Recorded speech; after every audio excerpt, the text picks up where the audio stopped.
पल्लव वंश के बारे में देखते हैं।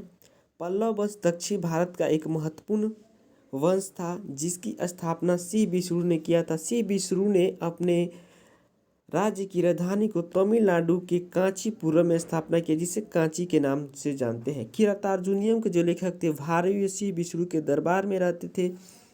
सी विष्णु के बाद से पल्लव वंश में बहुत ही महत्वपूर्ण शासक हुए, जिसको याद करने के लिए एक ट्रिक दिया जा रहा है। ट्रिक को आप याद रखिए। ट्रिक ऐसे है, मन रहने पर भी नर ने नदी को नहीं पार किया, यानी कि मन म है पर नर ने नदी न पार किया। उसके बाद से इसमें सबसे पहला शासक बारे में देखते हैं, उसका नाम है महेंद्र वर्मन। महेंद्र वर्मन के बारे में देखते हैं। महेंद्र वर्मन जो था मतविलास प्रसन्न की रचना किया था महेंद्र वर्मन ने। महेंद्र वर्मन जैन मतावलंबी था, लेकिन तमिल संत अप्पार के प्रभाव में आकर वह क्या बन गया था, शैव बन गया था।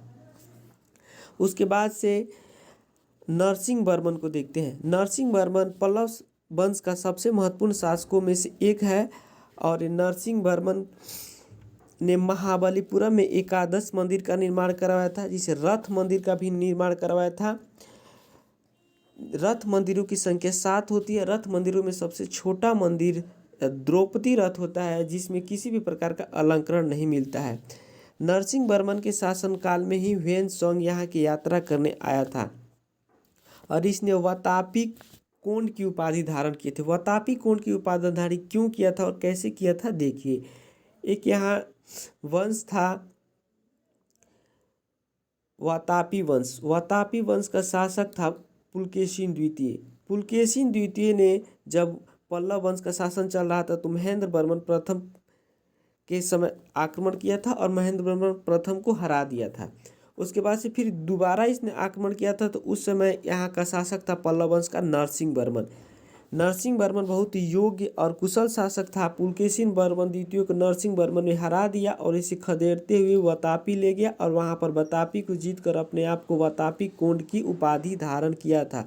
तो पूछता वातापी कोंड की उपाधि कौन धारण किया था, नरसिंह वर्मन प्रथम। उसके बाद से अगला शासक आया महेंद्र वर्मन द्वितीय, ठीक है। उसके बाद से कौन आया, परमेश्वरम वर्मन। परमेश्वर वर्मन यह शैव मतावलंबी था। इसने लोकादित्य, एकमल, रणजय और मामलापुरम में गढ़ मुक्तेश्वर मंदिर का निर्माण कराया था। इसे विद्या विनीत भी कहते हैं। उसके बाद से एक बहुत महत्वपूर्ण शासक था नरसिंह वर्मन द्वितीय। नरसिंह वर्मन द्वितीय अरबों के आक्रमण से पल्लवों का शासक नरसिंह वर्मन द्वितीय था। इसे राजा सिंह, राजाओं में सिंह, आगम प्रिय, शास्त्रों में प्रेमी, शंकर भक्त मैंने शिव का उपासक की उपाधि धारण की थी। उसने कांची में कैलाश मंदिर का निर्माण करवाया था। इसे राज सिद्धेश्वर मंदिर कहा जाता है। इस मंदिर के निर्माण में द्रविड़ स्थापत्य कला की शुरुआत हुआ था। कांची के कैलाश मंदिर में पल्लव राजाओं और रानियों की आगतम तस्वीरें लगी है। और 10 कुमार चरित्र के लेखक दंडी नरसिंह वर्मन द्वितीय के दरबार में रहते थे। उसके बाद से अगला शासक बनता है नंदी वर्मन और अंतिम शासक बनता है अपराजित वर्मन।